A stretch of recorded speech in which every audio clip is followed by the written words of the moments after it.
মৌরলা মাছ সাধারণত শীতকালেই বেশি পরিমাণে পাওয়া যায়, আর এই সময়ে স্বাদটা খুবই ভালো হয়। আজকে আমি তৈরি করব মৌরলা মাছের ঝাল রেসিপি। মৌরলা মাছের ঝাল রান্না করতে খুব বেশি সময় লাগে না, খুব তাড়াতাড়ি রান্নাটা হয়ে যায়, আর খেতেও হয় দারুণ সুস্বাদু।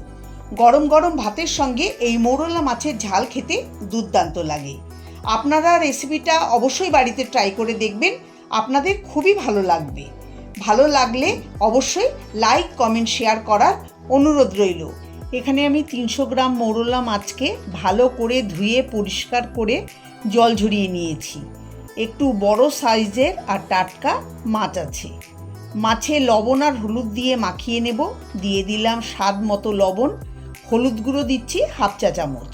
ভালো করে মাখিয়ে নেব। ভালো করে মাখিয়ে নিয়েছি। এখন মাছটাকে ভেজে নেব। তার জন্য কড়াই বসিয়ে দিয়ে দিলাম সর্ষের তেল। তেলটা খুব ভালো করে গরম করে নিতে হবে। তেলটা গরম হলে কড়াই চারিদিকে দেখুন এইভাবে ছড়িয়ে দেব। এবার লবণ হলুদ মাখানো মাছ তেলে দিয়ে দেব। মৌরলা মাছের অনেক উপকারিতা। মৌরলা মাছ একটি অত্যন্ত পুষ্টিকর ছোট মাছ। মৌরলা মাছে প্রচুর ক্যালসিয়াম ও ফসফরাস থাকার ফলে হাড় ও দাঁত মজবুত রাখতে মৌরলা মাছ খুবই কার্যকর। এতে প্রচুর পরিমাণে ভিটামিন এ থাকায় নিয়মিত এই মাছ খেলে চোখ ভালো থাকে এবং দৃষ্টিশক্তি উন্নত হয়। ছোট মাছ হওয়ায় এটি সহজেই হজম হয়। এক পিঠ হালকা করে ভাজা হয়ে গেছে, অপর পিঠ উল্টে ভেজে নিচ্ছি। মাছ ভাজা হয়ে গেছে, তুলে নেব।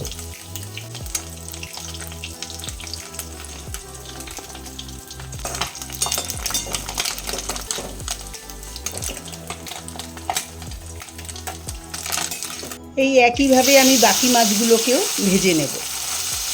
মাছ ভাজা হয়ে গেছে। মাছ ভাজার ওই তেলে দিয়ে দিচ্ছি 1/4 চা চামচ কালো জিরে আর 2টো শুকনো লঙ্কা। 30 সেকেন্ড একটু নেড়ে চেড়ে ভেজে এর মধ্যে দিয়ে দেব 2টো কাঁচা লঙ্কা চেরা। কাঁচা লঙ্কাকেও তেলে একটু ভেজে নেব। এবার এর মধ্যে দেব একটা ছোট সাইজের টমেটো লম্বা করে কেটে। টমেটোটাকেও তেলের মধ্যে একটু নেড়ে চেড়ে দিয়ে দেব অল্প লবণ, যাতে টমেটোটা তাড়াতাড়ি নরম হয়ে যায়। এখন লো ফ্লেমে 2-3 মিনিট টমেটো কষিয়ে নেব। দেখুন টমেটো অনেকটাই নরম হয়ে গেছে। এবার এর মধ্যে হাফ চা চামচ লঙ্কার গুঁড়ো, হাফ চা চামচ হলুদ গুঁড়ো দিয়ে 2-3 মিনিট লো ফ্লেমে মশলা কষিয়ে নেব।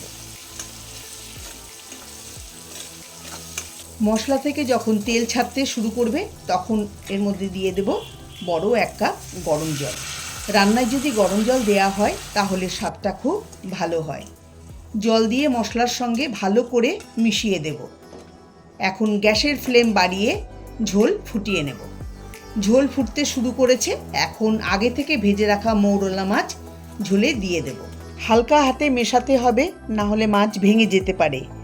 এই মৌরলা মাছের ঝাল খেতে এতটাই টেস্টি হয় যে এটা দিয়েই এক থালা ভাত খেয়ে নেবেন। মেশানো হলে দিয়ে দেব 5টা চেরা কাঁচা লঙ্কা। এখন 4-5 মিনিট লো ফ্লেমে মাছ ফুটিয়ে নেব। 4-5 মিনিট পরে ফিরে এলাম। এখন এর মধ্যে দিয়ে দিচ্ছি 3 টেবিল চামচ ধনেপাতা কুচি। ধনেপাতা দিলে স্বাদ ও গন্ধ দুটোই খুব ভালো হবে। ধনেপাতা দিয়ে মিশিয়ে ফুটিয়ে নিলেই তৈরি মৌরলা মাছের ঝাল। গ্যাসের ফ্লেম বন্ধ করে এখন আমি গরম গরম সার্ভ করে নিচ্ছি। খুব সহজেই তৈরি হয়ে গেল আজকের এই রেসিপি। আপনারা রেসিপিটা অবশ্যই বাড়িতে ট্রাই করবেন, আর কেমন হয়েছে কমেন্ট করে আমাকে জানাবেন। রেসিপিটা ভালো লাগলে লাইক, কমেন্ট, শেয়ার করার অনুরোধ রইল। সবাই ভালো থাকবেন, সুস্থ থাকবেন। নমস্কার।